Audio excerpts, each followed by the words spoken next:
Coast weather. Certified most accurate.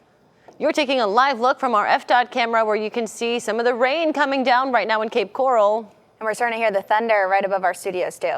It is. It's getting close to us, and some of that lightning is striking away from the rain, and so I do want you to be aware of that as well this Thursday afternoon.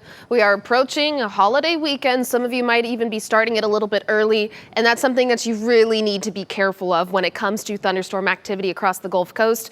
If we get those bolts out of the blue and far from the thunderstorm itself, like look at this cell right here, it's almost in Fort Myers, or this lightning is almost in Fort Myers, when the thunderstorm is a ways away in the Cape. So let's talk about it. This, I would say, is one of the heavier cells that we have on the map, and it's situated right over Cape Coral. Some of the heaviest rain was right along Veterans Parkway, where you see some of that purple now just south of it near Southwest 28th Terrace.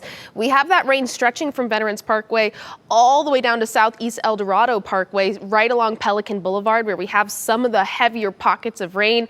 But this is a pretty expansive cell taking up pretty much all of Cape Coral, and that's where it's stretching as far up to Northwest Cape 2 at this point. We're going to continue to keep an eye on this cell because it's not really moving in one direction or the other, meaning we're seeing heavy rainfall, and likely that will lead to higher accumulations this Thursday. A lot of rain west of Babcock Ranch and then stretching off just north of it as well. Nice little thunderstorm there. And then more rain up to the northern part of Charlotte County, that cell hanging out there right in the middle. Also seeing that coverage stretching from Hunter's Ridge, the southern edge of Lee County, up towards Estero, bringing a few strikes of lightning associated with that as well. The heaviest rain is actually down Burnham Road, so right along the Lee and Collier County line. We're still seeing heavy rain for Coconut Point if people were thinking of doing some summer shopping. Likely dealing with that thunderstorm activity. Another pocket out towards Orange Tree. Heavy rain starting a little bit earlier this afternoon, but we need the coverage, and it is certainly here. I do think the models have been struggling with the coverage that we've had today, so I don't necessarily believe fully in what this is showing. However, the trend that it is thinking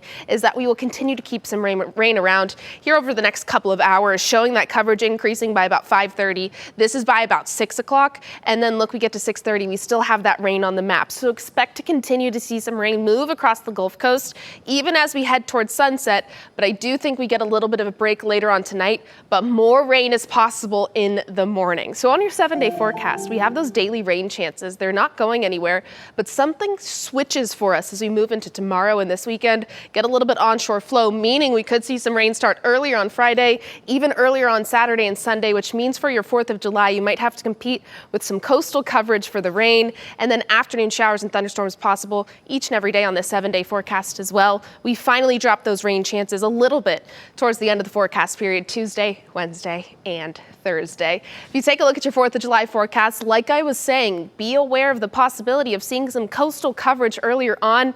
That might impact your plans. If you're thinking of trying to avoid the afternoon rain that we normally see this time of year on the 4th by getting out to the beach or taking your boat out early, you still have the possibility to see those isolated showers, especially closer to the coast. Beyond the rain, it'll be heating up into the 90s, where more storms will be possible in the afternoon and evening hours, mainly inland. Trying to remain optimistic, though, that hopefully you get that rain out of here for the few fireworks shows that we do have, or the drone shows that I know we have in place of fireworks in the spots that are especially dry. Luckily, though, with all these rain chances, we should get healthy rainfall totals over the next several days. Let's look at your Gulf Coast weather most accurate forecast.